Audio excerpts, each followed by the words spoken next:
प्रस्तुत है भारतीय सेना के सर्वोच्च अलंकरण परमवीर चक्र से सम्मानित शूरवीरों पर केंद्रित विशेष कार्यक्रम शौर्य गाथा। प्रस्तुति स्वराज संस्थान संचालनालय भोपाल।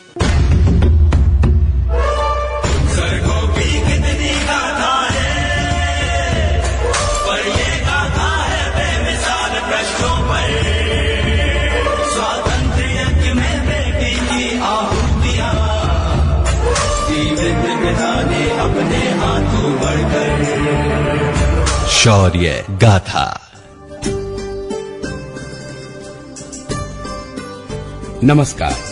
कार्यक्रम शौर्य गाथा में हम सभी श्रोताओं का स्वागत करते हैं। कार्यक्रम शौर्य गाथा समर्पित है उन महान नायकों को जिन्होंने अपने प्राणों की आहुति देकर भी देश की आन बान और शान को धूमिल नहीं होने दिया। मरणोपरांत परमवीर चक्र से विभूषित कंपनी क्वार्टर मास्टर हवलदार श्री अब्दुल हमीद जी की कहानी। कंपनी क्वार्टर मास्टर हवलदार श्री अब्दुल हमीद का जन्म 1 जुलाई 1933 को गांव धामूपुर गाजीपुर उत्तर प्रदेश में हुआ था। उनके पिता का नाम श्री उस्मान था। वो 27 दिसंबर 1954 को 4 ग्रेनेडियर्स में भर्ती हुए। उन्हें अपने सैनिक सेवा काल में जम्मू और कश्मीर क्लास्प के साथ सैन्य सेवा मेडल, समर सेवा मेडल और रक्षा मेडल से सम्मानित किया गया। 1965 के भारत पाक युद्ध के दौरान भारतीय 4 डिवीजन को दोहरी जिम्मेदारी सौंपी गई थी। पहली इच्छोगिल नहर के पूर्व के पाकिस्तानी इलाके पर कब्जा करना और दूसरी कसूर खेमकरण अक्ष पर शत्रु के संभावित हमले को रोकना। डिवीजन इच्छोगिल नहर तक पहुंचने में सफल रही, परंतु दुश्मन के जबरदस्त आक्रमण के सामने उसे असल उत्तर तक पीछे हटना पड़ा। यहाँ पर दुश्मन के हमले का मुकाबला करने के लिए डिवीजन ने अपने पैर गड़ा दिए। 8 सितंबर की रात को दुश्मन ने ग्रेनेडियर्स की स्थिति पर लगातार टोही हमले किए, लेकिन उसका हर प्रयास नाकाम कर दिया गया। अपनी इस नाकाम कोशिश से बौखलाए दुश्मन ने 10 सितंबर को सुबह 8 बजे पैटर्न टैंक की एक पूरी रेजिमेंट के साथ इस इलाके पर आक्रमण किया। आक्रमण इतना जबरदस्त था कि 9 बजते बजते दुश्मन की फौज भारतीय इलाके में भीतर तक घुस आई। इस गंभीर स्थिति के समय कंपनी क्वार्टर मास्टर हवलदार अब्दुल हमीद रिकाइलेस गन की टुकड़ी की कमान संभाले हुए थे। स्थिति की गंभीरता को देखते हुए उन्होंने अपनी जीप पर रखी तोप के साथ दुश्मन पर हमला बोल दिया। एक के बाद एक करके उन्होंने दुश्मन के कई टैंकों को नेस्ता नाबूद कर दिया। इस प्रकार वो दुश्मन की नजरों में आ गए। उन पर चारों तरफ से हमला होने लगा और अंत में वो वीरता से लड़ते हुए वीर गति को प्राप्त हुए।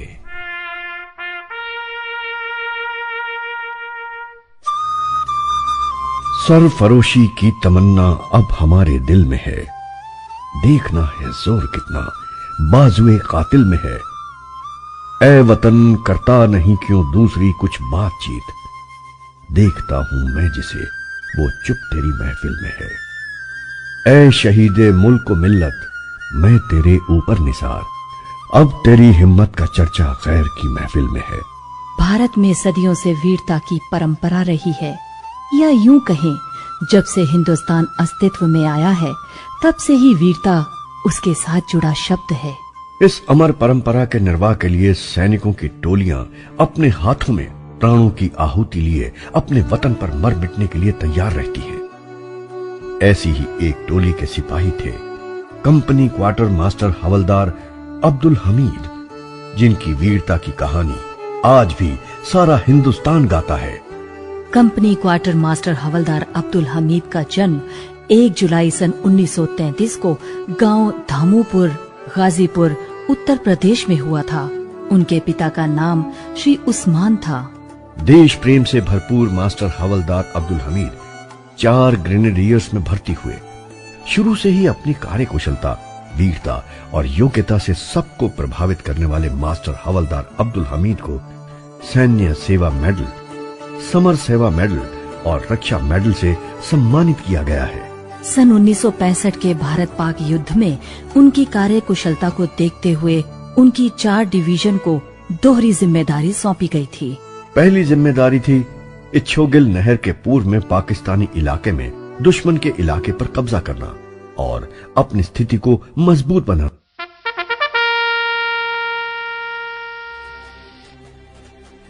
मास्टर हवलदार अब्दुल हमीद, जी जनाब। हमारे लिए एक बेहद महत्वपूर्ण और जोखिम भरा काम आया है। हमारी 4 ग्रेनेडियर्स को कसूर खेमकरन अक्ष पर दुश्मन के इलाके पर कब्जा करके उस जगह तिरंगा फहराना है। जी सर। इसके लिए मुझे तुम और तुम्हारी बहादुर टीम की जरूरत है। मुझे विश्वास है कि तुम ये काम पूरा कर सकते हो। यकीन रखिए जनाब, आपके यकीन को यह हवलदार अब्दुल हमीद टूटने नहीं देगा। जान दे देगा पर अपनी जबान की आन नहीं जाने देगा। समझिए कि ये चौकी हमारी होगी सर। तुम्हारी बहादुरी के किस्से अगर मैंने पहले ना सुने होते तो शायद मुझे ये अति विश्वास ही लगता तुम्हारा, पर मैं जानता हूं कि तुम ऐसा करने में कामयाब हो जाओगे। शुक्रिया जनाब। फिर भी मैं ये जरूर कहना चाहूंगा कि ये इतना आसान भी नहीं है। जी जनाब। दुश्मन और हमारे लिए ये चौकी बहुत ही महत्वपूर्ण है। वो किसी भी हाल में इसे खोना नहीं चाहेंगे और हमें हर हाल में न सिर्फ इसे पाना है बल्कि इस पर अपने पैर जमाए रखने हैं। तुम अपनी फेवरेट जीप और तोप का इस्तेमाल कर सकते हो। शुक्रिया जनाब। तुम्हें और जो कुछ भी चाहिए वो सब मिलेगा, पर मुझे कल सुबह तक उस चौकी पर हमारा तिरंगा देखना है। कल सुबह आपको उस चौकी पर तिरंगा मिलेगा जनाब। जय हिंद जनाब। जय हिंद। 1965 के भारत पाक युद्ध की संभावनाओं के दौरान चौथी डिवीजन को जो दोहरी जिम्मेदारी सौंपी गई थी, उसमें से पहली जिम्मेदारी को उन्होंने बाखूबी निभाया और सही समय पर दुश्मन के इलाके में सेंध लगाकर जबरदस्त आक्रमण के बाद चौकी पर कब्जा कर लिया। लेकिन जैसा कि उनको पहले से ही मालूम था, इस चौकी को दुश्मन इतनी आसानी से हाथ से जाने नहीं देने वाला था। वो इसको बचाने के लिए हर संभव प्रयास करने वाला था, लेकिन उसकी लाख कोशिशों के बाद भी वो चौकी भारतीयों के हाथ में बनी रही। जब सीधे हमले से कुछ हासिल नहीं हो सका तो दुश्मनों ने और अधिक सैनिक बल के साथ हमला किया। ये हमला इतना भयानक था कि इच्छोगिल नहर के पूर्व के दुश्मन के इलाके पर कब्जा करने के बावजूद उत्तर तक पीछे हटना पड़ा। मगर अब उनको वो वाजिब जगह मिल गई थी जहाँ से वो दुश्मनों का डटकर मुकाबला कर सकते थे। यहाँ मुकाबला करने के लिए उन्होंने अपनी पोजीशन संभाल ली।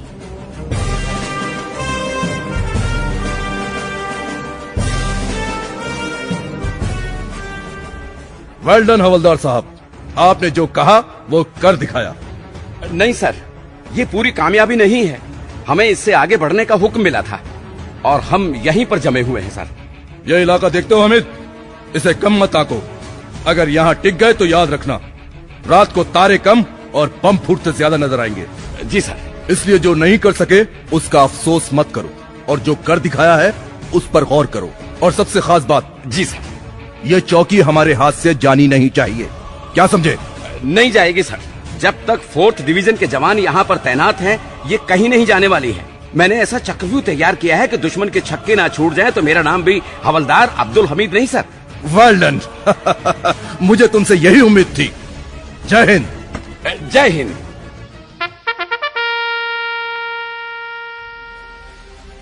अपने अफसरों के निर्देश के अनुसार चौथी डिवीजन ने खेमकरण भिक्की विंड मार्ग पर चीमा ग्राम के आगे एक सामरिक महत्व की जगह पर मोर्चा संभाल लिया था। इस स्थान की महत्ता को देखते हुए डिवीजन की सुरक्षा योजना के सफल संचालन के लिए अपनी स्थिति सुदृढ़ करनी जरूरी थी। उधर दुश्मन इसको खोने के बाद तिलमिला उठा था। ये कब्जा उसकी भावी नापाक योजनाओं पर पाबंदी लगाता था। ऐसे में वो इसे हर हाल में वापस चाहता था। इसीलिए 8 सितंबर की रात को ग्रेनेडियर्स के ठिकाने पर टोही हमले किए गए।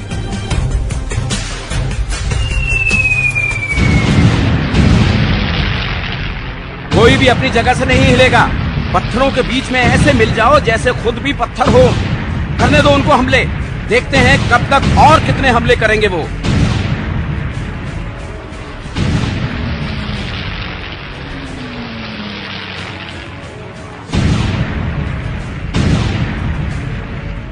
आठ सितंबर की रात को दुश्मन ने भारतीय फौज के ठिकाने पर हमला करने का असफल प्रयास किया।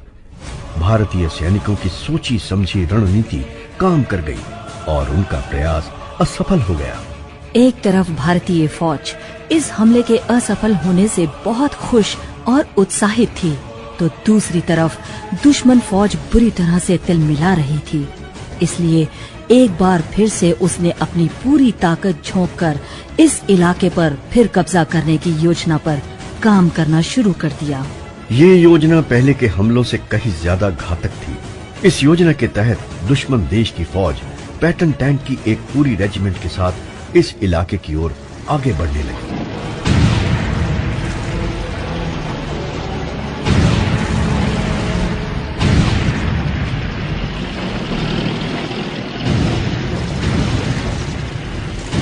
हवलदार साहब, ये क्या दुश्मन पगला गया है क्या? पूरी की पूरी टैंक रेजिमेंट यहाँ झोंक दिया उसने। पूरी टैंक रेजिमेंट हो या पूरी आर्मी, अब तो हमने यहाँ कब्जा जमा लिया है। अब उनका बाप भी हमें नहीं हटा सकता। बाप तो वैसे उनके हम ही हैं सर, हमें कौन हटा सकता है? तो तेरे की हुजूर, जरा बंकर से बाहर देखिए, पूरे इलाके के हर एक मीटर पर तोप के गोले गिर रहे हैं। अब और देर नहीं की जा सकती सर। और देर करनी भी नहीं है। वक्त क्या हुआ है? सुबह के 9 बजे हैं सर। अब देखना मैं इनके कितने बजाता हूँ। जीप आगे बढ़ाओ। रुको, ये लगाया मैंने निशाना और फायर। ये गया तेरा पहला टैंक। Position change. रुको, ये लगाया मैंने निशाना और फायर।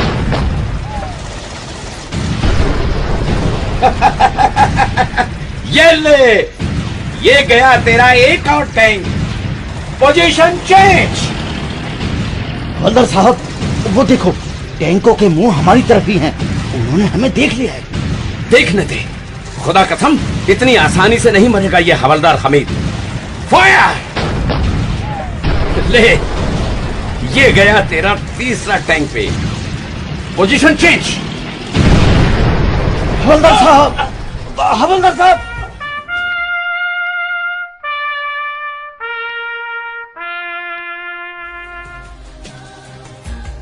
एक के बाद एक करके 3 पैटर्न टैंकों को जिस तरह से हवलदार अब्दुल हमीद ने नष्ट किया, उसने न सिर्फ दुश्मनों के इस भ्रम को तोड़ा कि पैटर्न टैंकों के साथ वो दिल्ली को जीत सकते हैं, बल्कि उनको ये भी दिखा दिया कि जरूरत पड़ने पर अपनी सीमा की लाज रखने वाले भारतीय आगे बढ़कर उनको मुंह तोड़ जवाब देने की भी हिम्मत रखते हैं।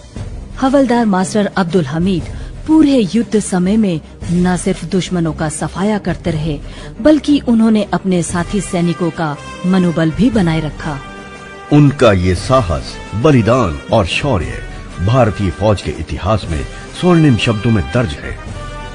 कंपनी क्वार्टर मास्टर हवलदार अब्दुल हमीद को उनकी वीरता और बलिदान के लिए मरणोपरांत परमवीर चक्र से सम्मानित किया गया।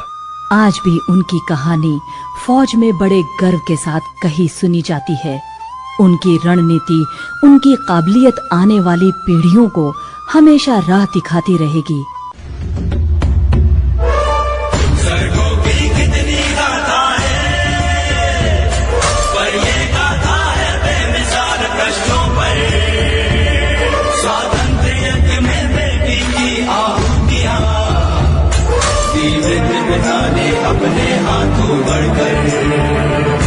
शौर्य गाथा। अभी आप सुन रहे थे परमवीर चक्र से सम्मानित शूरवीरों पर केंद्रित विशेष कार्यक्रम शौर्य गाथा। निर्माण एवं प्रस्तुति स्वराज संस्थान संचालनालय, मध्य प्रदेश शासन संस्कृति विभाग, रविंद्र भवन परिसर, भोपाल।